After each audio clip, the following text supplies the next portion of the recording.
ilak sa gamay kay hanga kay pagtungas. Kani isa ni siya sa tipulo or antipulo tawag ganin sa mga Tagalog. Ang kaliwat sa marang, subspecies sana na marang, rimas, kamansi, mo man silang kapamilya ha. Pero real talk lang no. Kadali.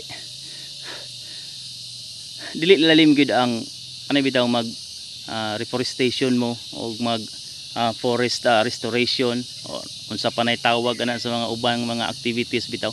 Di gid lalim.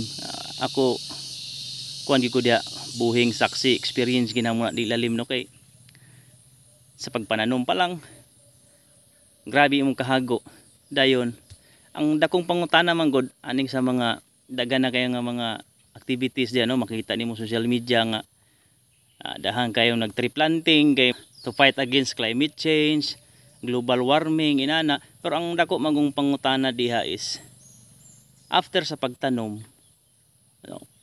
unsa man unsay sunod ninyo nga likang no pasagda na lang basta na lang no dili lalim ang pagpananom kay ako personally kaning diri lang gamay regali ni siya nga property diri nga sa area nga ako ang gibubuan ginamo ni siya og budget financial no personal ginamo nga kuan nga gasto di lalim oy kay sa pagtanom pa lang kinahanglan man gid nimo na siya nga bunyagan walay ulan-ulan dili lalim ang gasto sos di effort di lalim kay ang number 1 nga kontra aning atong pantanom nga mga kahoy kanimang mga tawag nato og mga gawod nga moy mo patay sa ato ang tanom ug ato ang pasagdan dili nato ma-maintain ang paglimpyo.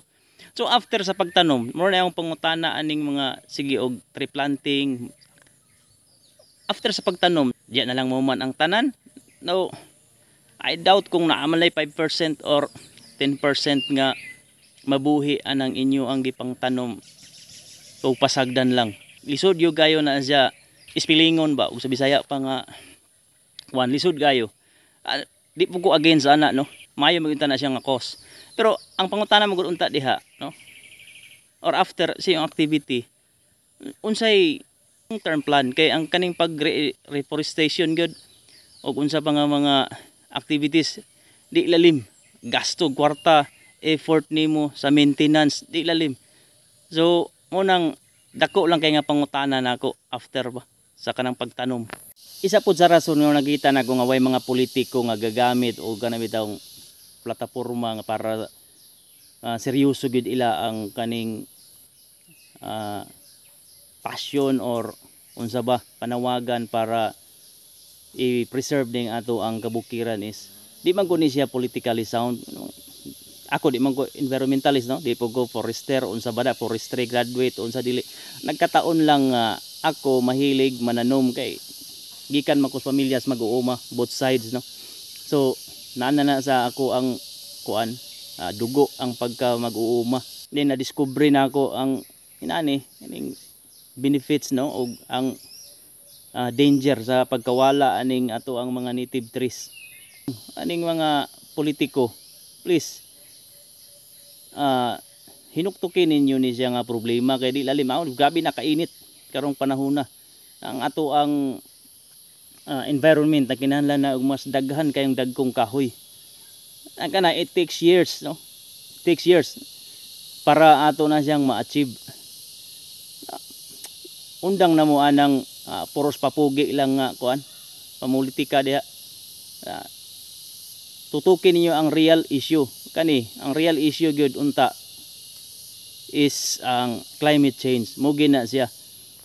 Kita diri sa Pilipinas wa gyud puregaba lang no daghan na kay ng mga lumad nga sige og reklamo sa ancestral domain nila giabuso na sa mga illegal loggers mga politiko nana sige sila reklamo sa DNR Sinro pero why action sige lang ya pug pamutlo ng mga kahoy nga dagko kayo mo nay reality sa Pilipinas ang kuunta kaning mga lokal laramantas munisipyo no kani ato mga lokal nga mga officials unta muunta ni siya ang usa nga mo tutok sa inana nga isyu palihog lang pero wa man ko nawad-an og paglaom siguro di pa karon nga generation sunod nga generation nauntay usa ka politiko nga seryoso sa inana nga isyu ba mututok kid bitaw, mulatag og long term plan. Sa mga 10 years plan.